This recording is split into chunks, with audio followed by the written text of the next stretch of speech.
اعوذ باللہ من الشیطان الرجیم بسم اللہ الرحمن الرحیم ذالک جزاؤہم بأنہم کفروا بآیاتنا وقالوا أإذا كنا عظاما ورفاتا أإنا لمبعوثون خلقا جدیدا۔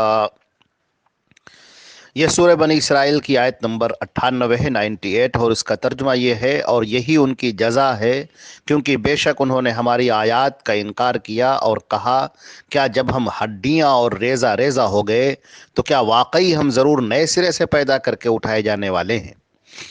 اس آیت کو اگر پیچھے کے آیت سے جوڑا جائے تو مفہوم زیادہ واضح ہوگا۔ پچھلی آیات میں ذکر کیا گیا تھا کہ جہنم کا عذاب کس طرح سے ہوگا اور کس طرح سے انہیں منہ کے بل گھسیٹ کر جہنم کے اندر ڈالا جائے گا۔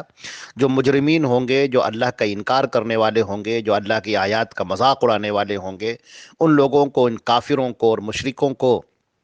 اور تمام قسم کے مجرموں کو منہ کے بل گھسیٹ کر جہنم کے اندر ڈالا جائے گا، انہیں اندھا کر دیا جائے گا، گونگا اور بہرا کر دیا جائے گا۔ یہ ان کی سزا ہوگی اور اس کے بعد ان کا ٹھکانہ جہنم ہوگا۔ اور جب جب یہ آگ ٹھنڈی ہوگی تو اس وقت وہ آگ اور بھڑکا دی جائے گی۔ یہ جو عذاب کی جو شکلیں بیان کی گئیں اور عذاب کا جو طریقہ بیان کیا گیا اور ایک ہولناک اور دردناک عذاب جس کا وعدہ کیا جا رہا ہے، بتایا گیا کہ یہ ہے کن لوگوں کے لیے۔ اللہ تعالیٰ نے فرمایا ذالک جزاؤہم، یہی ان کا بدلہ ہے۔ یہ وہ لوگ بِأَنَّهُمْ كَفَرُوا بِآیاتنا، اس لیے کہ انہوں نے ہماری آیتوں کا انکار کیا۔ اللہ رب العزت نے انسانوں کی ہدایت کے لیے اپنے پیغمبر کو بھیجا، اپنے رسول کو بھیجا، حضرت محمد مصطفیٰ صلی اللہ علیہ وسلم کے اوپر اپنا پیغام اتارا کہ تم اس پیغام کو دوسروں تک پہنچا دو، اللہ کے بندوں تک پہنچا دو۔ مگر یہ لوگ اللہ کے نبی صلی اللہ علیہ وسلم کی بات کو سنتے ہی نہیں، اپنے کانوں کو اپنی انگلیوں کو اپنے کانوں میں ٹھونس لیتے ہیں، اپنے گھروں میں بیٹھ جاتے ہیں۔ اللہ کے رسول صلی اللہ علیہ وسلم جس وقت نکلتے ہیں ان کے اوپر پتھر مارتے ہیں، شور و غوغا کرتے ہیں، ان کے راستے میں کانٹے بچھاتے ہیں، ان کے اوپر کوڑا کرکٹ ڈالتے ہیں، ان کے پیچھے تالیاں پیٹتے ہوئے چلتے ہیں اور لوگوں سے کہتے ہیں کہ ان کی بات مت سننا، یہ تو پاگل ہو گیا ہے، یہ تو مجنون ہے۔ کوئی کہتا ہے کہ ارے یہ تو شاعر ہے، یہ تو دیوانگی کی باتیں کرنے والا ہے۔ حالانکہ وہ صرف اللہ کا پیغام پہنچا رہے ہیں۔ اللہ کے نبی صلی اللہ علیہ وسلم انہیں پکار پکار کر کہتے ہیں کہ اللہ کے بندو، تم اللہ کا پیغام سن لو۔ وہ اللہ جو تمہارا خالق ہے، جو تمہارا مالک ہے، جس نے تم کو پیدا کیا، تمہارے باپ داداؤں کو پیدا کیا، جس نے اس پوری کائنات کو پیدا کیا، جو سب کا آقا ہے، سب کا مالک ہے، اس کا پیغام ہے، اس کے پیغام کو سن لو، اس کے پیغام کو سن لو۔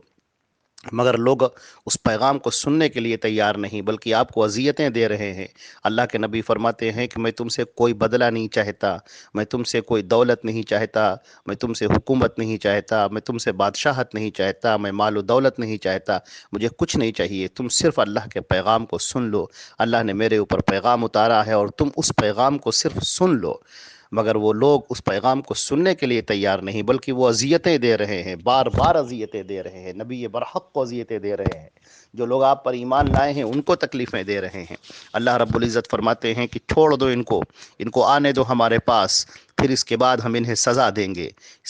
ہم نے ان کو عقل بخشی، ان کو شعور بخشا، ان کو آنکھیں دیں، ان کو بصارت دی، ان کو سوچنے سمجھنے کی صلاحیت دی، اور اس کے باوجود انہوں نے اس صلاحیت کا استعمال نہ کیا۔ انہوں نے ہمارے نبی کو ستایا، انہوں نے جو ہم نے پیغام بھیجا تھا اس پیغام پر کان ہی نہ دھرا، اس پیغام کو سمجھنے کی کوشش نہ کی۔ نہ معلوم کتنے لوگ ہیں جو اس پیغام کو سننا ہی نہیں چاہتے، اور بعض جو سنتے ہیں وہ سمجھنا نہیں چاہتے، اور جو سمجھ بھی گئے ہیں تو وہ آپ پر ایمان لانا نہیں چاہتے۔ اور اس کا نتیجہ یہ ہے کہ اس کے بعد پھر ان کو جہنم کے اندر ڈالا جائے گا، انہیں دردناک عذاب دیا جائے گا، ہولناک عذاب دیا جائے گا، اور یہ اس پاداش میں ہوگا کیونکہ انہوں نے نبی کی بات کو سنا ہی نہیں۔ انہوں نے نبی کو صرف ستایا، نبی کے پیغام کو نہیں سنا۔ اللہ نے جو پیغام اتارا تھا، اللہ نے اپنے بندوں کے لیے جو پیغام بھیجا تھا، جو میسج بھیجا تھا، جو رسالہ بھیجا تھا، اس کو انہوں نے سنا ہی نہیں۔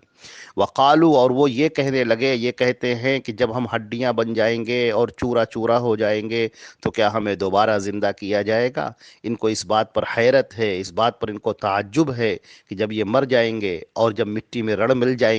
جائیں گے تو کیسے ان کو اٹھایا جائے گا، کیسے ان کو قالب دیا دیا جائے گا، کیسے ان کو زندگی دی جائے گی، یہ بات ان کی سمجھ میں نہیں آتی۔ وہ اللہ جو تمام اقوام کا خالق ہے، پوری کائنات کا پیدا کرنے والا ہے، انسانوں کو وجود بخشنے والا ہے، ہر قسم کے ذرات کا پیدا کرنے والا ہے، کیا وہ انسان کو دوبارہ پیدا کرنے پر قادر نہیں؟ کیا وہ انسان کے اندر دوبارہ روح نہیں ڈال سکتا؟ کیا اس کو دوبارہ جسم نہیں دے سکتا؟ کیا اس کو ایک دوسرے جسم کے ساتھ اٹھا نہیں سکتا؟ یہ کیسی بات ہے جو ان کے ذہن کے اندر ہے، اور اس طرح کی فضول بات ہے یہ۔ اللہ رب العزت کی قدرت کو انہوں نے جانا ہی نہیں، اس کی طاقت کو انہوں نے سمجھا ہی نہیں، اور صحیح بات تو یہ ہے کہ یہ اپنے پرانے دین کو چھوڑنا ہی نہیں چاہتے۔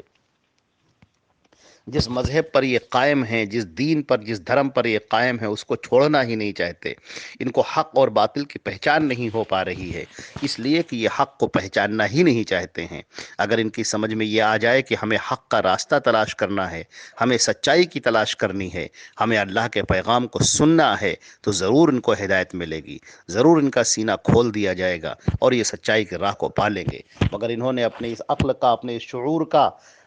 استعمال کیا ہی نہیں،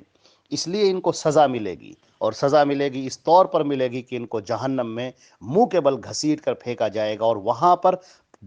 قسم قسم کا عذاب ہوگا، دردناک عذاب ہوگا، ایسا عذاب جو انسانوں کو لرزہ خیز چیخ پر مجبور کر دے، ایسا عذاب کہ جہاں پر وہ برداشت کرنا چاہیں گے اور برداشت نہیں ہوگا، جہاں پر وہ موت مانگیں گے مگر انہیں موت نہیں آئے گی، کیونکہ موت تو انہیں آ چکی ہے، اور جب ان کا جسم جل جائے گا تو انہیں دوسرا جسم دیا جائے گا۔ اس عذاب سے ڈرو، اللہ کا یہ پیغام ہے کہ اس دن سے ڈرو، اس دن کے عذاب سے ڈرو، جہنم میں جانے سے ڈرو، نبی برحق پر ایمان لاؤ، حضرت محمد مصطفیٰ صلی اللہ علیہ وسلم پر ایمان لاؤ، ان کی باتوں کو سنو